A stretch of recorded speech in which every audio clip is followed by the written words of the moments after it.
कि जैसे एक बच्चे की कहानी में एक बार पढ़ रहा था, शायद अमेरिका यूरोप में किसी देश में था वो बच्चा। तो उसकी उम्र थी शायद 5-6 साल के आसपास। तो अपनी उम्र के हिसाब से जो क्लास होती है, पहली दूसरी क्लास, उसमें बैठा हुआ था। सब बच्चे पढ़ रहे हैं, मैडम के साथ गाना गा रहे हैं एकदम। मैडम कह रहे टी से टोमेटो, सब बोले टोमेटो।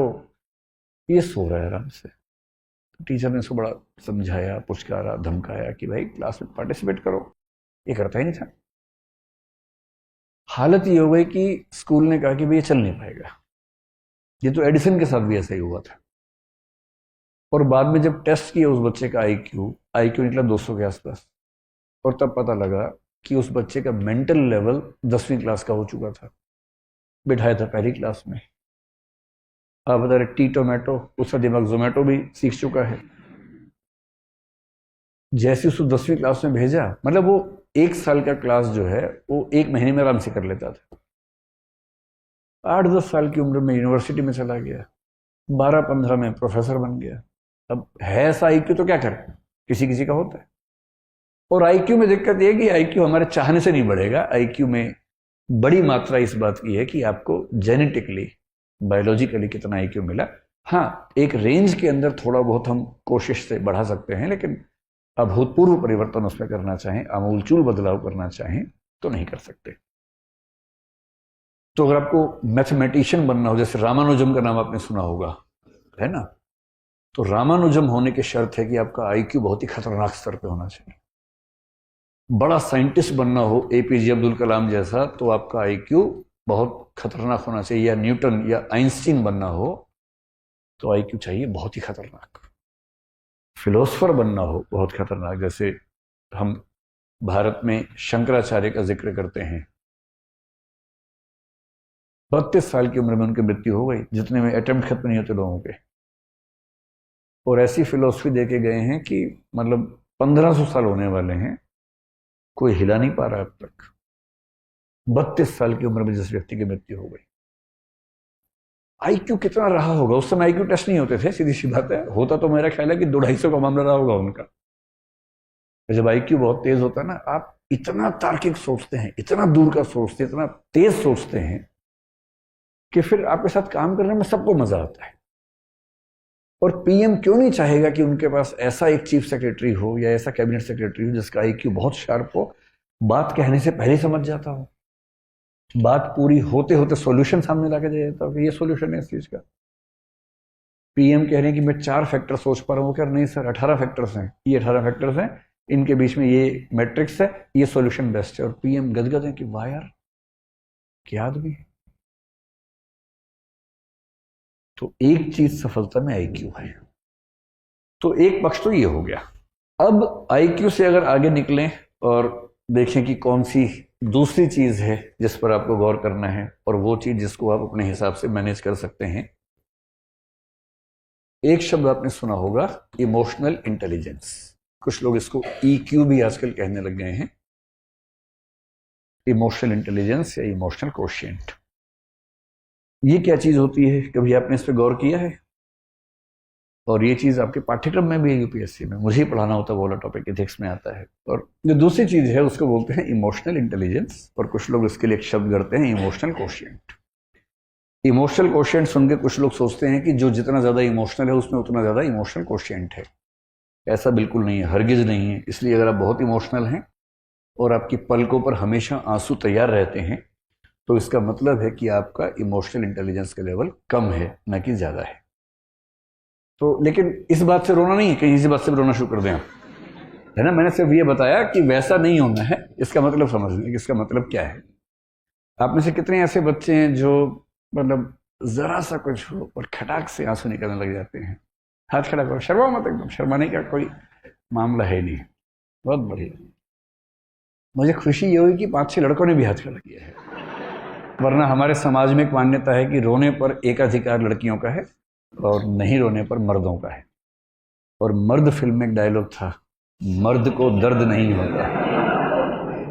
उस एक डायलॉग ने भारतीय समाज से जितना नुकसान किया है ना, तो बहुत भारी नुकसान कर दिया। उसके बाद से सारे मर्द अंदर दर्द हो रहा है और ये नौटंकी करते करते घूम रहे हैं कि दर्द नहीं होता हमें। तो मर्द को कहां दर्द होता है? कल मुझे एक वरिष्ठ महिला से बात हो रही थी, उनकी उम्र 60 साल के आसपास है, कहीं मैं गया हुआ था, वहां वो भी थी। तो उन्होंने मुझे बताया कि जो मेरा बेटा है वो आपका बहुत बड़ा प्रशंसक है। मैंने कहा जी शुक्रिया। तो आज वो, उसे पता होता कि आप आने वाले, मैं उसको लेके आती, आज वो आया नहीं। मैंने कहा जी कोई बात नहीं, फिर मिल लेंगे, ऐसा क्या है। तो बोली बड़ा मजबूत बच्चा है, कभी रोता नहीं है। अब मुझे लगा मैं ज्ञान दूं या ना दूं इस समय, क्योंकि अब आप शादी ब्याह में जाके ज्ञान देने लगे, लोग फिर ना भगा देते हैं वहां से। और खाना भी नहीं खाया था उस समय तक मैंने, बिना खाना खाए भगा देते तो बड़ा नुकसान हो जाता। शादी ब्याह में आदमी क्यों जाता है बेसिकली? दूल्हा दुल्हन कौन देखता है वहां पर? उन्हें कोई पूछता तक नहीं उनको, तो वो तो हम तो पहचानते भी नहीं कौन दूल्हा कौन दुल्हन है, नाम भी नहीं याद रहता है, खाना खाना याद रहता है क्या क्या था खाने में। तो मैंने फिर बहुत सोच समझ के कहा कि जी अच्छी बात है। बोली मैं आपको मिलवाऊंगी, बहुत मजबूत बच्चा है, कभी नहीं रोता है। तो मतलब मैंने अंत में जब मुझसे रहा नहीं गया, मैंने एक सेंटेंस बोला, मैंने कभी रोए भी तो तनाव मत लीजिएगा, ऐसा क्या है। तो उनको लगा कि ये तो विचलन हो रहा है। उनका ना बहुत स्ट्रांग है। तो आप में से कितने लोग ऐसे ही स्ट्रांग हैं जो कभी नहीं रोते हैं? तो आप लोग स्ट्रांग नहीं हैं, आप लोग मुर्दा हैं दरअसल, है ना। देखिए मेरा काम जिंदगी को मुश्किल बनाना नहीं है, जिंदगी को आसान बनाना है, और मैं तो आसान ही बनाऊंगा। बिना बात के तमाशे इतने इकट्ठे कर लिए हम लोगों ने कि मर्द को दर्द नहीं होता। क्यों नहीं होता? सुई चुभा होता है दर्द। सबको होता है, पत्थर मार के देखो खोपड़ी पे उसके, क्यों नहीं दर्द होगा। अच्छा छोटे छोटे बच्चे जो हैं, लड़का हो या लड़की हो, कोई गिरता है दोनों रोते हैं, चिल्ला चिल्ला के रोते हैं, लड़का भी रोता है लड़की भी रोती है। पता नहीं 5, 8, 10 साल के बाद ऐसा क्या होता है, लड़के रोना बंद कर देते हैं। और मम्मी क्या करती है, मम्मी भी नहीं समझ पाती बेचारी। जैसे ही लड़का गिरता है, रोने लगता है, लड़की है क्या, लड़की है क्या। उसे लगता है कि इसमें लड़का लड़की कहां से आ गया बीच में भाई, मैं गिरा, मुझे दर्द हुआ, मैं रोया, लड़की है तो लड़की है। उसे दो बातें समझ में आ जाती हैं। पहली बात तो रोना और लड़की होना एक बात है, दूसरा लड़की होना और कमजोर होना एक ही बात है। कमजोरी तो लड़कियों का लक्षण है, मैं तो मर्द हूं, दर्द कैसे हो। उसके बाद से दर्द को पीने लग जाते हैं, और पीते पीते उसके बाद दुनिया में कुछ भी उनके साथ हो, अपने पेरेंट्स से भी डिस्कस नहीं करते हैं, किसी को नहीं बताते हैं, सारा दर्द अपने सीने में लिए लिए घूमते रहते हैं। साइकोलॉजिस्ट से मिलना, साइकेट्रिस्ट से मिलना भारत में अपराध माना जाता है। आप मन से बीमार हो चुके हैं, लेकिन आप किसी से मिलेंगे नहीं, वरना लोग क्या कहेंगे कि पागल है, इलाज करवा रहा है अपना दिमाग का। जबकि इलाज की जरूरत है मन को, तन को जरूरत होती है इलाज की, मन को भी होती है, पर वो हम नहीं करवा सकते। और इस चक्कर में लगभग हर पुरुष अंदर से लहूलुहान है, ऊपर से मुस्कुराना भी है, क्योंकि लोग क्या कहेंगे, हंसते नहीं है तो, मुस्कुराते ही नहीं है भाई साहब, तो भाई साहब क्या करें। धीरे धीरे एक नकली मुस्कुराहट ओढ़ लेते हैं और जिंदगी भर उसको ढोते रहते हैं। और ये कहानी आप सबके पापाओं की बता रहा हूं मैं, किसी अंकल की नहीं बता रहा हूं। ऐसे में लगता है कि मेरे पापा तो ठीक है, अंकल के बारे में चल रहा है। नहीं, आपके पापा भी वैसे ही होंगे, वो मजबूर हैं, रो नहीं सकते, खुश दिखने का नाटक करना जरूरी है उनके लिए। तो एक तो आप वैसे होना मत, और अपने आसपास जो वैसे हो गए हैं उनको थोड़ा सा सहज बना देना। उनको कहना कि पापा एक आध बार रो लो ना यार, ऐसा क्या है, चलो हम दोनों बैठते हैं, गप्पे मारेंगे, थोड़ा अपने मन की बात बताओ। जब मम्मी से पहली बार मिलने गए थे क्या क्या हुआ तो बताओ ना जरा, दोस्त बनो उनके, क्यों इतना डिस्टेंस रखना, कभी दोस्त बन जाइए। जितनी उम्र बढ़ती है उतने दोस्त खत्म होने लगते हैं, कोई दोस्त नहीं बचता उस उम्र में, तो आप दोस्त बन जाइए। ये होती है इमोशनल इंटेलिजेंस। इमोशनल इंटेलिजेंस का मतलब रोना नहीं है, मैं नहीं रोऊंगा ये भी नहीं है, ये दोनों मूर्खताएं हैं। बात बात पे रोना कमजोरी का लक्षण है। कभी नहीं रोऊंगा ये जबरदस्ती ओढ़ी हुई पाली हुई मर्दानगी का लक्षण है, जिसकी कोई कीमत नहीं, रत्ती भर वैल्यू नहीं। इमोशनल इंटेलिजेंस का मतलब क्या होता है? एक मतलब होता है अपने जो इमोशंस हैं उनको समझ पाना, बारीकी से समझना, और दूसरा उनको जितना कंट्रोल करने की जरूरत है उतना कंट्रोल कर पाना, इसकी क्षमता। जितना करने की जरूरत है, जबरदस्ती नहीं। कभी कभी खुद को ढीला छोड़ देना कि रोने का मन कर रो लो यार, ऐसा क्या है। लाइफ इन ए मेट्रो एक फिल्म आई थी बहुत पहले, उसमें एक लड़की ऐसी ही स्थिति में थी, ना कह सकती है किसी से, ना गुस्सा कर सकती है, ना बोल सकती है, ना रो सकती है। तो अगर मैं ठीक याद कर पा रहा हूं तो इरफान खान उस फिल्म में थे।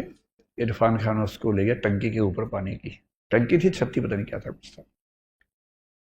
वो बोला कि चिल्ला के रो यहां पर। दो चार बार तो नहीं कर पाते, फिर वो चिल्ला के रोती है, जोर से चिल्लाती है, चिल्लाते चिल्लाते रोने लगती है। और एक बार रो लेती है और उसके बाद महसूस करती है कि इतना हल्का तो मैंने कभी महसूस नहीं किया अपने आप को। इतनी सारी गांठें जो मन के अंदर थी, गिरहें जो मन के अंदर बन गई थी, उनसे मुक्त भी तो होना है। अपने इमोशंस को समझना, उन्हें मैनेज करना, कंट्रोल करना, मैनेज करना। और यदि इमोशंस बोझ बन रहे हैं तो उस बोझ से मुक्त होना, और यही काम दूसरों के लिए कर पाना। दूसरों के इमोशंस को समझना, उनके इमोशंस को उतना कंट्रोल करना जितना जरूरी है, और जरूरी है तो उनको उनके इमोशंस की गिरफ्त से मुक्त करना। ये किसी के अंदर अगर आ गया ना, कमाल कर देता है, कमाल। आजकल कुछ लोग इसी के एक हिस्से का एक नया नाम रखते हैं जिसको बोलते हैं एडवर्सिटी कोशिएंट। एडवर्सिटी कोशिएंट का मतलब क्या होता है कि जीवन में कठिनाइयां तो आती हैं, उन कठिनाइयों में अपने आप को संभालने की क्षमता। अब आप जिस यात्रा पर निकले हैं ना, ये आसान यात्रा नहीं। आसान यात्रा होती है 2 दिन 4 दिन 8 दिन 10 दिन पढ़ लिए, हो गया, बात खत्म हुई। ये तो यात्रा 2 साल लंबी यात्रा है। और बहुत ऐसे क्षण आएंगे जब आपको लगेगा कि सब खत्म हो गया। आप कितने बड़े 30 मार खा हो, कितने बड़े तोप हो, आप बीच बीच में ऐसे क्षण जरूर आएंगे कि आप समझेंगे कि नहीं हो पाएगा। कभी घर में कुछ हो जाएगा, कभी कोई बहुत नजदीकी व्यक्ति है उसे कुछ हो जाएगा, कभी आप कुछ पढ़ रहे हैं नहीं समझ में आ रहा, आपने बड़ी कोशिश की नहीं समझ में आ रहा, किसी बात से एंग्जाइटी हो गई, कभी किसी ने सोशल मीडिया पर आपके खिलाफ कुछ लिख दिया, अजीब सी स्थिति हो गई। ये चीजें सारी आपको मजबूत करने के लिए आती हैं। इन इन इन हर स्थिति को समझने की आपके लिए सीखने का मौका है। मैं अक्सर एक बात कहता हूं कि मुझे पॉलिटिक्स का बहुत अनुभव नहीं है। स्कूल कॉलेज में मैंने पॉलिटिक्स में पार्टिसिपेट किया, उसके बाद नहीं किया। उस समय सोशल मीडिया था नहीं। पर स्कूल कॉलेज की पॉलिटिक्स की इतनी हैसियत नहीं होती कि अखबारों में आपके बारे में छपे, तो छोटी मोटी बात है। फिर मैंने कुछ साल पहले एक छोटा सा राजनीतिक अनुभव लिया अपने सोसाइटी में, इलेक्शन लड़के प्रेसिडेंट बन के मैंने 1.5 साल काम किया। और मैंने जिंदगी में पहली बार देखा कि सोशल मीडिया पर आप कितना भी अच्छा काम करें, लेकिन सोशल मीडिया पर क्रिटिसिज्म इतना ज्यादा होगा। पॉलिटिक्स में अगर आप हैं, जो विपक्ष है वो भी तो कुछ करेगा ना भाई, उसका अपना धर्म है, उसको झेलना बड़ा मुश्किल काम होता है। और तब मुझे संवेदना होने लगी राजनीतिक लोगों से, जिनसे पहले कभी कभी ऐसा भाव आता था कि ये तो सब चोर हैं, लुटेरे हैं, ऐसा आमतौर पर लोग बोल देते हैं। अब मैं कभी सोचता हूं कि राहुल गांधी अगर कभी अखबार देख लें, यूट्यूब देख लें, व्हाट्सएप देख लें, या कोई भी सोशल मीडिया देखें, और अपने बारे में ऐसी ऐसी चीजें देखें जो बेशक बना के बताई गई हों, वीडियो काट के बनाई गई हों, और छवि बर्बाद करने के लिए बनाई गई, और वही क्यों, कोई भी नेता, कितना मुश्किल होता होगा झेलना। रोज डिप्रेशन जैसी स्थितियां बनती होंगी। और कभी अगर आपने नहीं झेला तो एक बार झेल लीजिए। मुझे तो अब अभ्यास हो गया ठीक ठाक, पहले तो नहीं था, तो मैं बड़ा अभ्यस्त हो गया उन चीजों का। आप समझ रहे हैं कि मैं क्या कह रहा हूं अब तो मैं उसका अभ्यस्त हो गया हूं। लेकिन जिसने नहीं झेला है ना, पहली बार जब होगा ऐसा, बड़ा मुश्किल हो जाता है, बहुत मुश्किल। और ऐसा कभी जीवन में हो तो उसको झेलने की क्षमता डेवलप करनी है, उस प्रॉब्लम से बाहर निकलना पर्याप्त नहीं है। अगली बार ऐसी प्रॉब्लम आए तो जैसे कोरोना का वैक्सीन लिया है ना, ये भी एक वैक्सीन है। एक ट्रबल हुई, एंटीबॉडीज बन गई, अगली बार वो ट्रबल हुई तो आप झेल पा रहे हैं आराम से, क्योंकि आपने सीख लिया है।